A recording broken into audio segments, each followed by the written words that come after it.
Writing for the web. The web. It's the future of broadcast and print news, and the convergence is on now.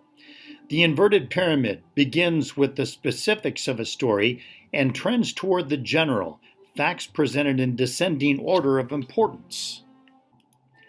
Here's an example of the inverted pyramid style, a story that came out a few years ago. As you can see, the specifics are right near the top, the first sentence, the specifics of that actual story. The inverted pyramid style. It worked for 19th century newspapers because the bottom of the copy could be lost due to down telegraph lines or the editor looking to trim the copy. The remaining copy is still viable for the story.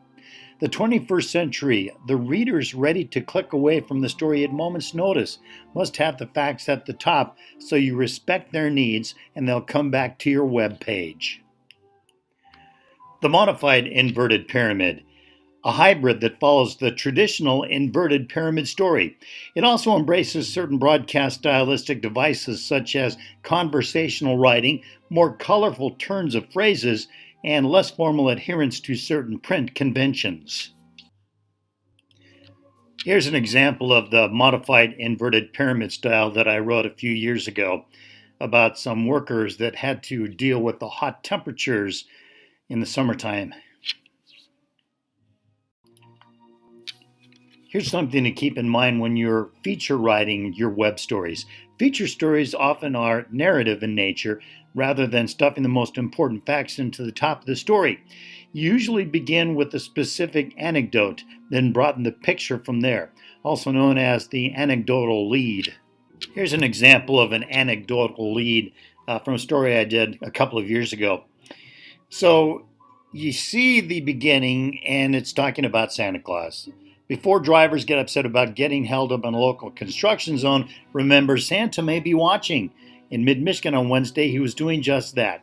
So the reader realizes right at the top, okay, this isn't a real serious story. It's a fun story, probably about a worker dressed up like Santa Claus.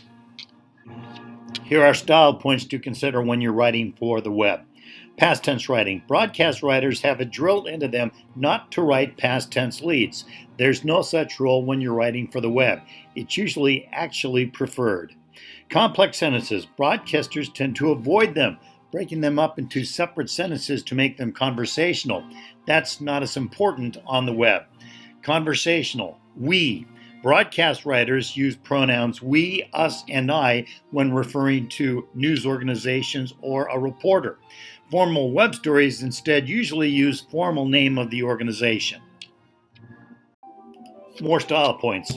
Attribution. Some web editors prefer to place at the end of a sentence rather than at the beginning, as is the style in print.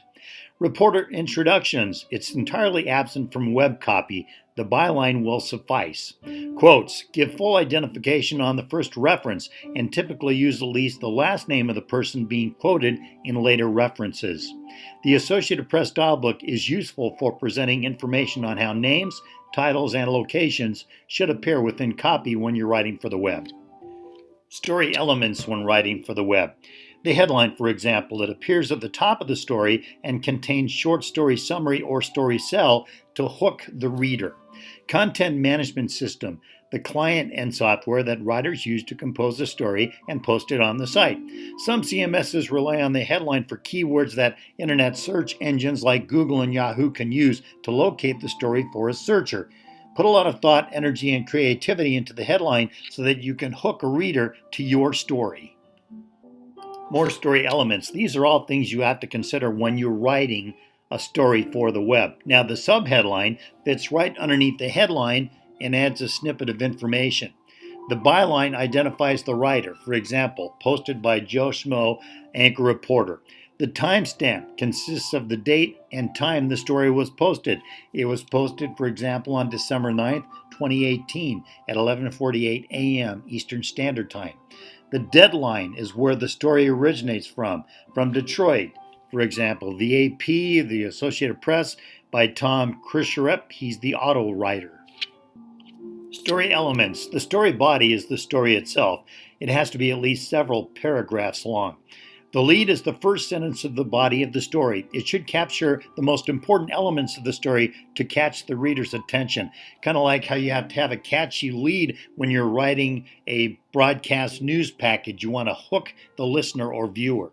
The abstract supports the headline and continues the process of drawing the reader or the viewer into the story. For example, breaking news, missing laptops found, suspect arrested. And then you get right into the story. 2 missing laptop computers that were reported missing from a vault-like room at the general's headquarters were found Friday, and a member of the military was arrested. Adding more to your story. Hyperlinks are website addresses hidden beneath highlighted copy. It's usually blue. When you click on it, it directs the viewer to the story or a series of stories related to the previous coverage. Story and additional information links. A list of links to other related articles or information on the host website or on other websites. Contact boxes or links, email or phone contact information. Pictures that makes the story more powerful or memorable. People love pictures. Video, audio story links, provide such links if they are related to your story. And maps show the location of the story. It can be very powerful, a feature in that regard. Some can be interactive to give views, directions, etc. Adding more. Now, remember how I said that people love pictures? Well, I included a picture of my former cat, Edgar Martinez McMorris. He's no longer with us, but hey, you found it interesting, right? Graphics and animations, pie charts, bar graph, etc. can help illustrate complex numbers. Graphics possibilities are endless.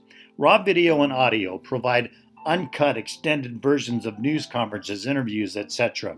Supporting documentation, scan the items and put them online. For example, if you have an investigative report and you have a bunch of forms that you managed to get through Freedom of Information, you can share that with your viewer. Polls. Viewers love to participate in web polls. Comment boards. Be ready for anything, though, and be prepared to police it for inappropriate comments. A couple more thoughts. Twitter. It's used extensively by reporters. And Facebook is a tool that all stations utilize nowadays.